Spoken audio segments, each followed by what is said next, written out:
بسم اللہ الرحمن الرحیم۔ سوال کر رہے ہیں کہ ظہر کی پہلی 4 سنتوں کے بعد نوافل پڑھنا جائز ہے کہ نہیں۔ جواب یہ ہے کہ ظہر کی 4 سنتوں کے بعد اب فرضوں سے پہلے اگر کوئی نفل پڑھنا چاہے تو وہ پڑھ سکتا ہے، اس میں کوئی حرج نہیں ہے۔ اور پوچھ رہے ہیں کہ صلاۃ التسبیح پڑھنے کا کون سا وقت ہے۔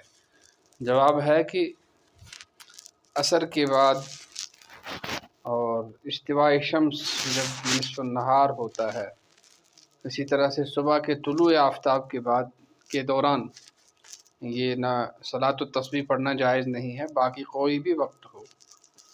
اسی طرح سے فجر کے بعد بھی نہیں پڑھ سکتے ہیں، فجر کی نماز پڑھنے کے بعد باقی کوئی بھی وقت ہو اس میں صلاۃ التسبیح پڑھنا جائز ہے، اس میں کوئی حرج نہیں ہے۔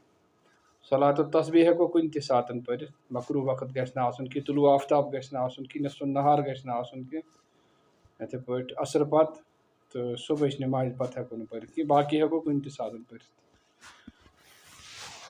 پیشنٕکۍ 4 سُنت پرنہٕ پتہٕ ہٮ۪کوا نفل پٔرِتھ فرضہٕ برونٛٹھ؟ اتھ چھُ جواب بے شک ہٮ۪کو پٔرِتھ، اتھ چھنہٕ پرواے کینٛہہ، ییٚمہِ وِزِ تہِ نفل پرُن چھُ جٲیز۔